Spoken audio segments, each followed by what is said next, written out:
So today's lesson is going to be on patience, which can be found in James 1, verse 2 through 5. You can read along. Consider it pure joy, my brothers and sisters, whenever you face trials of many kinds, because you know that the testing of your faith produces perseverance. Let perseverance finish its work, so that you may be mature and complete, not lacking anything. If any of you lacks wisdom, you should ask God, who gives generously to all without finding fault, and it will be given to you. So in the Bible verse, you hear perseverance and patience. So perseverance means what? David? Yes, perseverance means that you don't give up. You continue to move on and go forward, even though you face certain trials, and even though sometimes it doesn't go your way. You readjust and relook at things and decide to list pros and cons, even sometimes some people do, and move on and continue to achieve your goals, whether it may be to continue to work on that specific thing or to come back to it later, but you're not going to give up. You're going to persevere. Now, perseverance leads and is one with patience. If you don't have patience, you can't persevere. What is patience? Sally? Yes. So patience means that you're willing to wait for something to happen. Generally, we would like it to be something positive, but sometimes something negative can happen, but we learn from that negative, which makes us persevere and change our way of doing something so that we'll be able to achieve our goal, but in a different way than what we originally planned. Yes, David? Yes, so perseverance and patience does mean that failure does not affect your drive. That's a good point. Now, what do you feel and how would you describe feeling overwhelmed? Jason? Yes, that's a good point. So when you feel overwhelmed, you sometimes feel like you're drowning in just sadness or frustration because you can't achieve something. And that's okay to feel that way. But what's not okay is to stay there. So if you need help from feeling overwhelmed, you can go to the Lord Jesus Christ and pray and ask for his guidance over whatever it is that you're facing. You can also go to an adult. You can go to a friend that is an adult and tell them how you're feeling and why, and they can point you in the right direction so that you can be able to go back and readjust and feel amazing like God intended us to. Now, sometimes you don't feel amazing after speaking to an adult or after praying, and that's okay. God takes his time to answer you. It's not that he doesn't answer you, it's that he answers you in his time. Sometimes we need to see the things that he's providing for us to see. And when we're frustrated or when we're upset and we feel defeated and we feel overwhelmed, we have blinders on. So it's like we're not even seeing what he wants us to see. So sometimes he'll let us stay in that position until we open our eyes and say, you know what, Lord, you are going to guide my steps, and I appreciate that, and I'm going to put my faith in you, and I thank God that you are going to direct me, and it's not going to be an issue for me anymore. And that's when we see the light and we can see past our failures and go straight towards achieving our goals, especially if they are goals that God wants for us. Now, what does it mean to need a life jacket? So have you ever heard somebody say when they're in a situation that feels like they can't get out, and they say, throw me a life jacket, or throw him or her a life jacket? What does that mean? So it means to have somebody give you a helping hand. So say you're struggling with something and you can't seem to understand it. Let's say it's a math problem. So what do? Do you just sit there and think about it and ignore it and move on? No. You ask for help. So you can raise your hand and ask for help. You can go up to the teacher and ask for her help or his help. But please do not just stay there frustrated, because anyone will be happy to help you in whatever situation it is, regardless of whether it's math or a personal subject. Always seek help. In James 1, verses 2 through 5, we see that God always wants to help us. He cares for us as his children, as his beloved, as his favorites, because God gave us souls, and he gave animals to us for us to be in charge of the animals. So God is our Father, and when we are content and we're excited and we're just over the moon about life, we can approach that and have all of our studies, all of our life challenges go in the proper ways. So when we face challenges, always go to Christ. Now, what are situations in which that you would need a life jacket? Not just figuratively or hypothetically, as we have discussed, but actually use a life jacket. Okay, so cruises, on a boat, right? When you're fishing, yes, that's also true.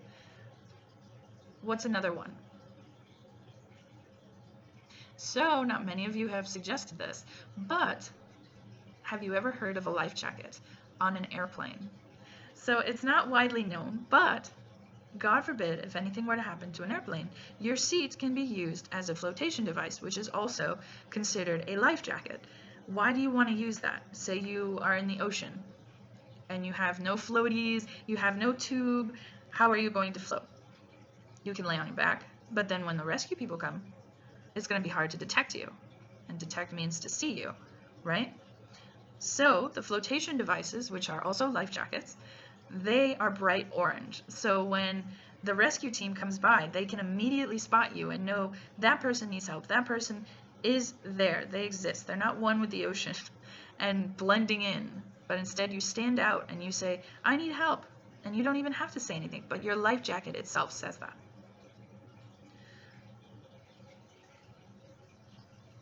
Now, if you're on a boat, what occasion would cause you to have to wear a life jacket? Dean? Yes, that is true. So sometimes, unfortunately, the boat or the ship or whatever type of transportation that you're taking turns over. So this can also be said as capsized. So if something turns over, it has capsized.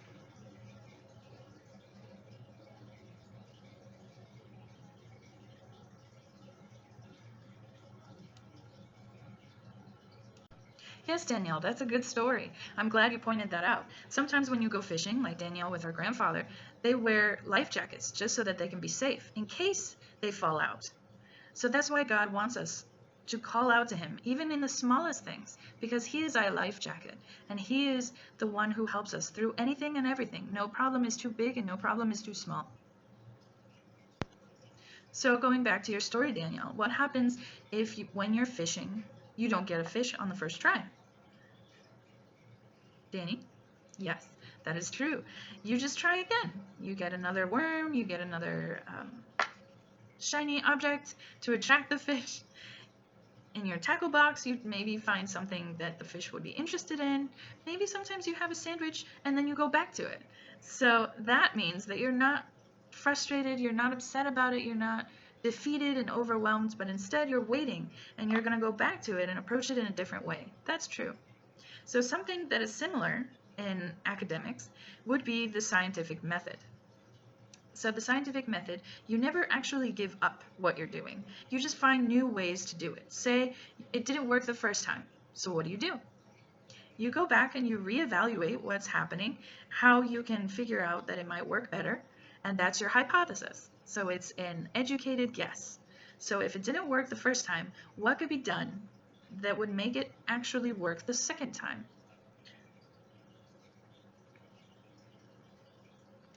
Yes, Sarah, that's a good point. You do have to experiment with your hypothesis and see whether or not it works. That's another step of the scientific method.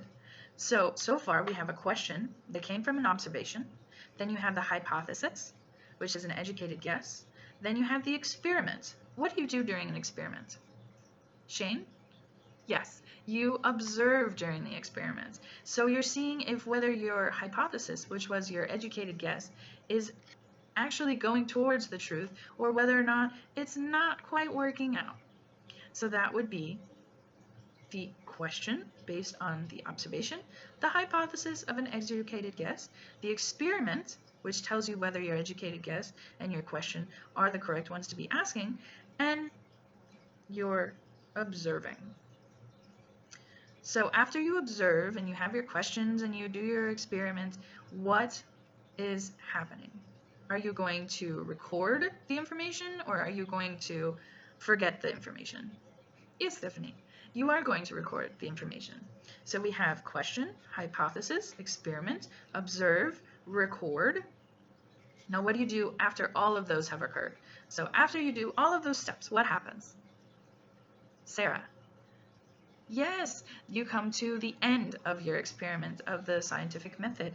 So that would be your conclusion. Your conclusion means that you've done these few steps and now you realize that this is your conclusion. David?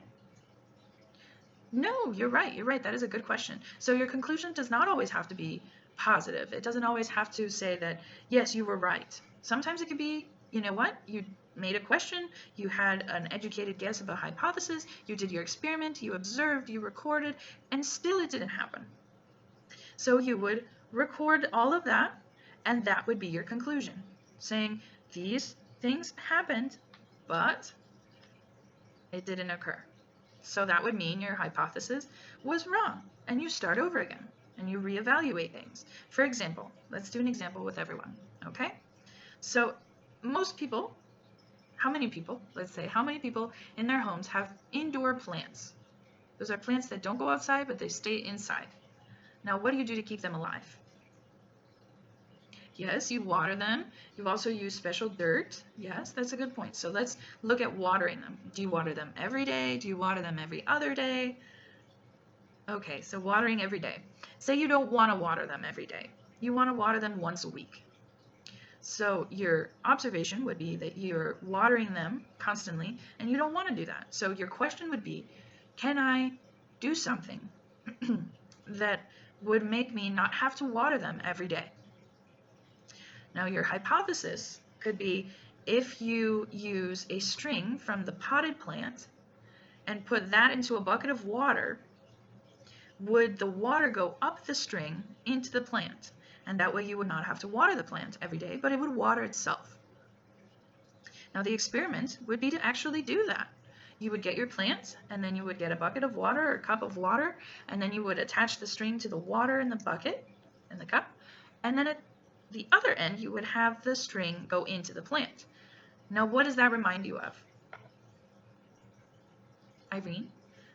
Yes, like the plant is drinking water. It's essentially a straw for the plant to drink its water from. So, what is our hypothesis? Will it work? Will it not work? Okay, let's count. How many say it'll work? Okay. 7. Okay. And how many say it won't work? Oh, wow. Most people think it won't work. Okay. Let's see. So, we have our question. So, do you have to water plants every day? We have our hypothesis. If you were to use a string connected to the plant and the water bucket or cup of water, you might not have to do that. And then we have our experiment to actually do that. Now, what would be an observation that would tell us whether or not it's working? Anna. Yes. So that is a very valid point that you have there. So whether or not the plant is wilted, whether it's facing down, so that's what wilted means. So whether it's facing down or whether it's green and it's standing tall. Right, what is another one? Yes, so if the plant is having dry dirt, so if the dirt isn't moist, if it's, when you touch it, it has to be a little bit wet to mean that it's actually getting the water that it needs. That's a good point, that is, yes. Okay, now how would we record that? Okay, Brennan. Yes, you could record that by using a ruler to record how much the plant is either drooping or if it's standing still. Right, Edgar? Yes, you would also want to record the color of the plant. So if it started out bright green and it turns to dark green or to yellow, you would say the plant is hydrated or dehydrated, which dehydrated means that it needs more water, right? Okay, so you can say that we're recording either the growth or the decline, which means that it's going down in its health. And then let's see, what would be the conclusion? Yes, Sally. So the conclusion would be whether or not the string attached to the plant, which is led to the water, keeps the plant healthy or not. Now remember, it doesn't always have to be positive. It doesn't have to be, yes, it worked. It can be, no, it didn't work. And that is your result. That's your conclusion. and there's nothing wrong with that.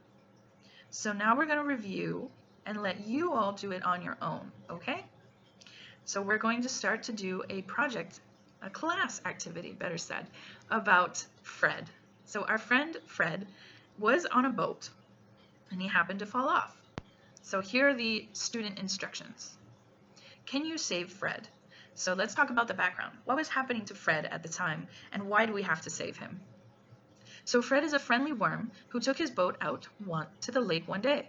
However, Fred was not smart because he forgot to wear his life preserver. So what is a life preserver? Daniel? Yes, it's a life jacket. Okay, so unfortunately for Fred, a strong wind caused his boat to capsize. Remember we talked about what capsize meant? What does it mean? Danny? Yes, it means that the boat flipped over. So now he's no longer in the boat. Fred is now in the water. So with his boat upside down, Fred is stranded on top of his boat and his life preserver is underneath. So in a few seconds, I'm going to divide you all into groups of 2, and you and your partner are going to figure out how to save Fred. Okay, so the goal that you will have in your small partnership will be, number 1, to turn Fred's boat the correct way, to put Fred back in his boat, and to put a life preserver on Fred so that if it happens again, he won't fall out and drown. Now, there are only 3 rules for helping Fred. 1, you can only touch everything, so that means the cup, that means Fred, that means the life preserver, with paper clips. So no hands involved, no teeth, no tongue, no legs, no feet, no pencils, just the paper clips. You can undo the paper clips, you can poke, whatever you want, but only touch with paper clips. Number 2, you must not let Fred fall into the lake or he will drown. So Fred is going to be on the top of the cup, and you're going to have to put the life preserver on him. Here's my example here. So we have, here's our Fred, and the life preserver is under here, that purple life preserver. And there you have your 4 paper clips. So this is Fred's boat. It is capsized, which means it's upside down, and Fred is trying to survive by being on top of it. So what you have to do is, with these 4 paper clips, move Fred any which way to try to get the life preserver onto his body and him into his boat. So I'm going to ask for my paper distributor, Sarah, to come up and distribute all your instructions to each partnership, okay? Then you can read it together if you need a memory jog and attempt to do this achievement. While you're doing this, you can do the scientific method. So your observation is that Fred is no longer inside of his boat. He needs to be inside of his boat. So what you have to do is create a hypothesis. So how are you going to get Fred into his boat only using the paper clips? Yes, Dee Dee, you can push him off, you can poke him off, you can throw him off, but remember, you only have the opportunity to use paper clips, no hands and no other things, just paper clips. So your experiment is going to be how you're going to do that. How are you going to save Fred? Then your observation is going to be, did you save Fred? Can you save Fred? How are you saving Fred? Then you have your record. So record, Sarah is actually going to hand out these papers and it's going to have all of the different steps of the scientific method. So that would be the question, the hypothesis, the experiment, the observation, the record, and your conclusion. Now you can try many times to save Fred, that's perfectly fine. But each time you try, you're going to create a new section of the scientific method, showing whether or not that form actually succeeded. Now that you're partnered up into your groups, please read the instructions to your partner and get started. I'm going to leave the example on the board as you see, and you can look at it whenever you need to refresh your memory on how to do the scientific method on Fred. Now that you've had time to practice on Fred and see how to make him survive and get his life preserver all over and help him live, how do you think you did in your partnership? Were you able to do it? Was Fred saved? Okay, so you're going to turn in your papers, and then you're going to write a letter to your parents using Word on the computer, and then you're going to send that through your student email to your parents to tell them about how you learned about James 1, verse 2 through 5, which was about patience. Then you're going to tell them about the scientific method that you did to save Fred. You can include a photo if you want. Your homework for today is going to be to see how you use the scientific method at home, in your morning, in your evening, in your afternoon, in your playtime. Write it down and submit it tomorrow. Thank you.